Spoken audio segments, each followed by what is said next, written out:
দর্শক, ever care হাসপাতালের সামনে রয়েছেন আমাদের সহকর্মী আলিমুজ্জামান সাফওয়ান। আমরা যুক্ত হচ্ছি তার সঙ্গে।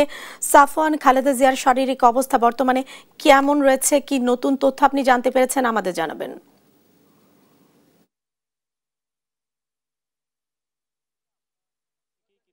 এভার কেয়ার হাসপাতালে বিএনপি চেয়ারপারসন বেগম খালেদা জিয়ার স্বাস্থ্যের খোঁজ খবর রাখছি এবং তাকে দেখতে কিন্তু আজকে সকালে বিভিন্ন দলের আসলে বিভিন্ন পর্যায়ের নেতা কর্মীরা এসেছেন এবং সর্বপ্রথম আমরা আসলে এনসিপি নেতৃবৃন্দ তাকে দেখতে ভিতরে প্রবেশ করেন এবং এনসিপির যে তাসনিম যারা রয়েছেন তিনি কিন্তু এসে সংবাদ মাধ্যমে আসলে জানিয়েছেন যে খালেদা জিয়া কিন্তু আসলে চিকিৎসক এবং নার্সদের যে তাকে যে দিক নির্দেশনা দেওয়া হচ্ছে সেটা কিন্তু তিনি অনুসরণ করতে পারছেন, অর্থাৎ তিনি কিন্তু আসলে স্বজ্ঞানেই রয়েছে। তবে এনসিপি আর নাসিরউদ্দিন পাটোয়ারি তিনি আসলে সংবাদ মাধ্যমে বলেছেন যে তার আসলে অবস্থা সংকটাপন্ন হলেও আসলে দেশবাসীর কাছে তিনি দোয়া চেয়েছেন এবং আসলে এনসিপি আরেকজন নেতা হাসনাত আবদুল্লাহ তিনি বলেছেন যে ফ্যাসিস্ট শেখ হাসিনার ফাঁসির রায় কার্যকর হওয়া পর্যন্ত আসলে শেখ হাসিনাকে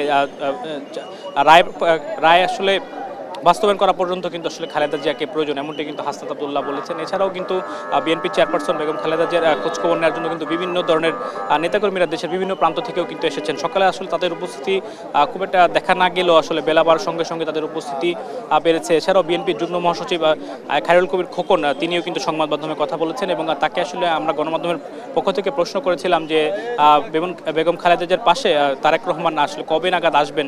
তো সেক্ষেত্রে তিনি কিন্তু বলেছেন যে খুব শীঘ্রই যে কোনো সময় কিন্তু বিএনপির ভারপ্রাপ্ত চেয়ারম্যান তারেক রহমানও কিন্তু বাংলাদেশে আসতে পারেন, এমন কথাও কিন্তু আমাদেরকে তিনি জানিয়েছেন। তবে আসলে চিকিৎসকদের পক্ষ থেকে কিন্তু এখন পর্যন্ত আনুষ্ঠানিকভাবে কোনো ধরনের কোনো ব্রিফিং আমাদের কাছে এখনও করা হয়নি। তবে আমরা আশা করছি যে বিএনপির যারা সিনিয়র নেতৃবৃন্দ রয়েছেন এবং খালেদা জিয়া যারা চিকিৎসক রয়েছেন, ব্যক্তিগত চিকিৎসক বা মেডিকেল বোর্ডের যারা সদস্যরা রয়েছেন, তারা হয়তো আনুষ্ঠানিকভাবে বেগম খালেদা জিয়ার সর্বশেষ স্বাস্থ্যের যে পরিস্থিতি সেটি কিন্তু আমাদেরকে জানাবেন। তো আমরা আসলে সেই অপেক্ষায় আছি এবং আসলে খুব শীঘ্রই হয়তো সেই আপডেট আমরা অবশ্যই আপনাকে দিতে পারবো। তো জেসিকা, আমার কাছে রাজধানীর এভার কেয়ার হাসপাতাল থেকে বেগম খালেদা জিয়ার সার্বিক খোঁজখবরের এই ছিল সর্বশেষ।